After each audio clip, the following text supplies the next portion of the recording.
Hello everyone. I'm filming today from house sit number 4 in San Andrés, Huayapam, just outside the city of Oaxaca, Mexico. But the topic of today's video is house sit number 3, which took place just a few weeks ago on the other side of this same small village. The duration of this house sit was 6 weeks. It was a no money exchange, meaning we traded staying in their home in exchange for care for their pets and garden. It was booked via the House Sit in Mexico Facebook group, but it was actually sort of a referral um, as our current House Sit host at this House Sit number 4 referred us to her friends, and then they ended up booking their vacation so that their house sit ran up right until the day before this current one started, which was super convenient, especially because it's in the same village. Their pets were two lovely dogs, Beanie and Pelu, and the majority of this video is just going to be about our responsibilities for their dogs, as well as just a little overview of the village Huayapam. Our responsibilities with Beanie and Pelu, of course, included entertainment and companionship. They got 2 walks a day. They were fed 2 raw meals a day, snacks, no table scraps, homeopathy, and we were also responsible for just maintaining their garden and raking leaves. The perks of this house sit, I would say, are this is our first real long-term house sit. It was 6 weeks there, and then especially when you combine it with our current house sit, which is 4 weeks, it gave us 10 weeks in one village, which is a really good length of time to be able to get comfortable with the place, and especially after all the traveling that we've done, it's been really, really nice just getting to settle into this little village. And the village itself, I would say, is one of the perks. At this point, we've driven over 5,000 miles through 15 Mexican states, and I think it's safe to say that so far this is our favorite spot. We're very happy that in the fall, another perk of this house sit is that it's already led to more. We're going to be coming back to sit with Beanie and Pelu, and it's already led to more house sits in this same village. So it's looking now like we're going to be spending October, most likely November, and then possibly December here as well. So just making the connections and making new friends with our house sit hosts has been a really great perk. Um, Also, they had a cute, comfortable home, so it was just a great place to stay, and we really enjoyed our 6 weeks there. And I should note that in this video and all of our house sit videos, I do want to maintain the privacy of our house sit hosts, so I'm just not going to be mentioning their names. I'm not going to show any photos of their houses from the street, and I also just think it's respectful to not show inside photos.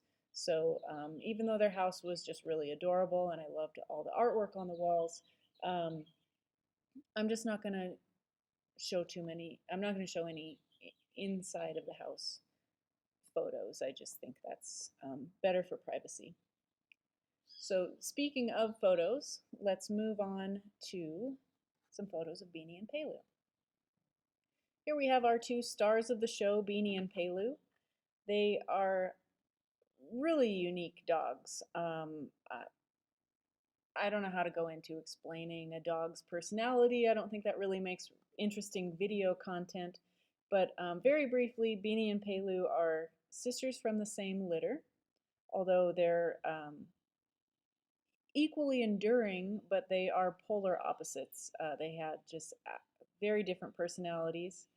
Their mother was a street dog that our house sit hosts took in to care for, and very shortly after her litter, she had an accident. So Beanie and Pelu and their other siblings in that litter were bottle fed. So you can see that they're the hosts obviously, as we would have invested in any pet, that these hosts have a lot invested into these two dogs. They've been with them since the day they were born and bottle fed. So Pelu there in the back, she's, I would say, somber, complicated, and deep. She's the most Eeyore-like dog I've ever met, and that description came from her people, so I guess it's okay to say that. And Beanie is just happy-go-lucky, bouncing, excitable, and just seems to love everything. This is Pelu swimming. And this is what she does when she swims. She's very much independent and goes out on her own, and she chooses to go into the center of the reservoir and swim laps, which is quite entertaining. Here we have Beanie, just happy and waiting for you to throw the stick for the millionth time, which she loves to just launch herself into the water. Quite entertaining. Shake herself off and roll in the dirt.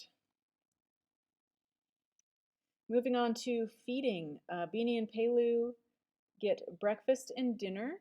That is a combination of raw chicken and raw organs. I believe it's mostly beef, with a little bit of pumpkin puree, and that gets weighed out, and then sometimes they also get a can of sardines uh, for the omegas and other good things that are in fish. So there's raw meat there. You clip it into bite-sized pieces, weigh it out for them, and the hosts relayed the story that Pelu was very sick, and they tried all kinds of things to get her well. And this particular diet that they've settled on and are still, after a few years, still fine-tuning based on responses from the animals, that this has been the diet that both dogs respond the best to.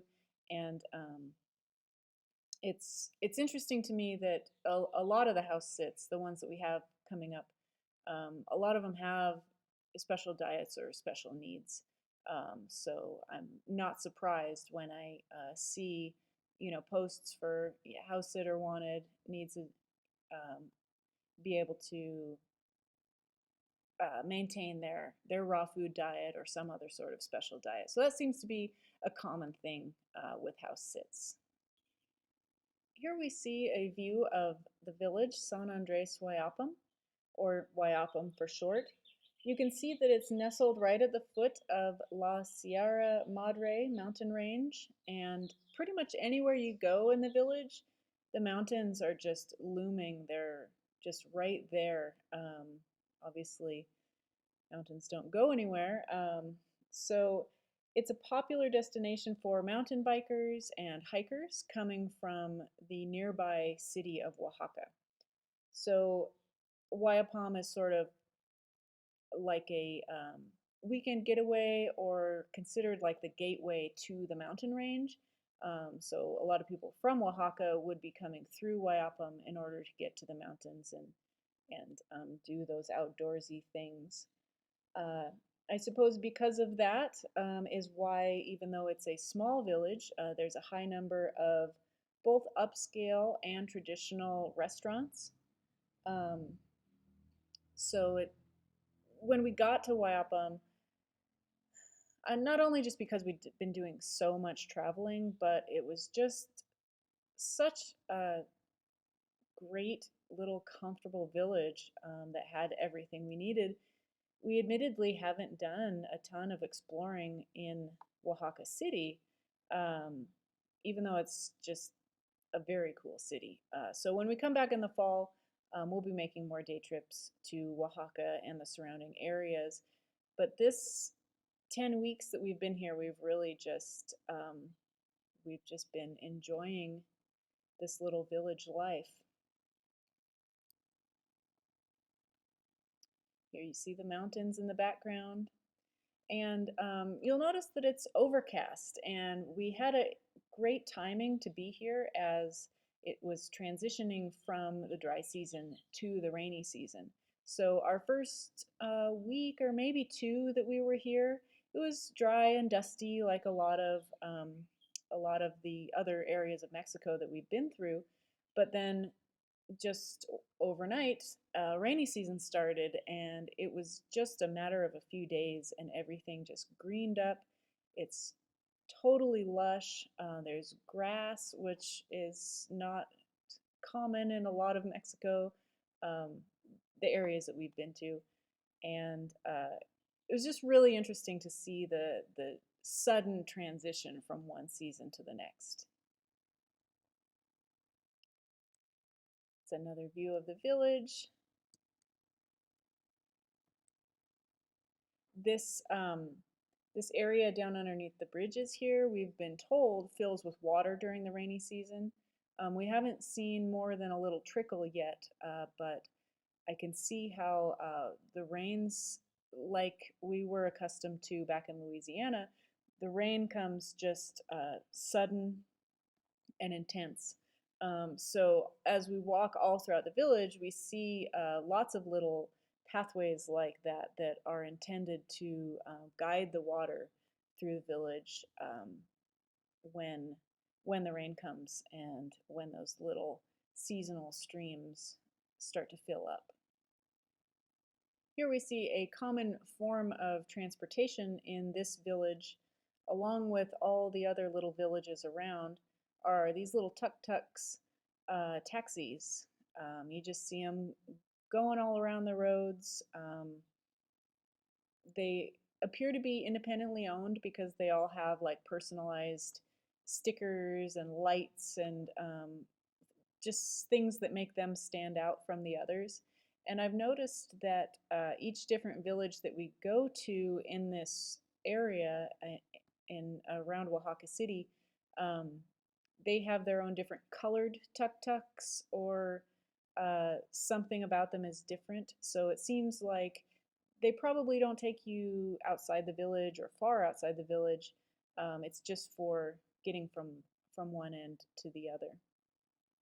I've really enjoyed doing some photo walks around the village. It's just got a great atmosphere. There's some really good weathered paint photos that I've been collecting.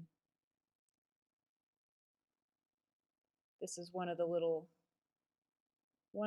shops that is actually a nice shop when you go inside, but it's just got this great weathering on the outside, and I love all the hand-painted signs. This is the inside of my favorite store in the village, the fruteria, where we get our fresh fruits and vegetables and just some other staples and bulk items. It's just a really cute store. You walk in and grab a basket, and if you want something in bulk, you just grab a bag, and if the bag's too big, they can make it smaller for you. And they have all kinds of local items like honey and mole and salsas and other sauces. Um, it's just a cute little store. In my next video, we're going to be taking a look at this pup sitting outside the polleria and other street dogs in Huayapam. House sit number 3 with Beanie and Pelu. I feel like it's a really good opportunity to talk about dogs in Mexico as it relates to dog walking. Um, Basically, there's 4 kinds of dogs in Mexico. There's indoor pets, outdoor pets, guard dogs, and strays. So there's a lot of animals to navigate as you are walking dogs through the street. And it's just a really complicated, interesting topic. So keep an eye out for the next video. I'm just going to touch on dogs in Mexico as it relates to dog walking. Thanks for listening. See you next time.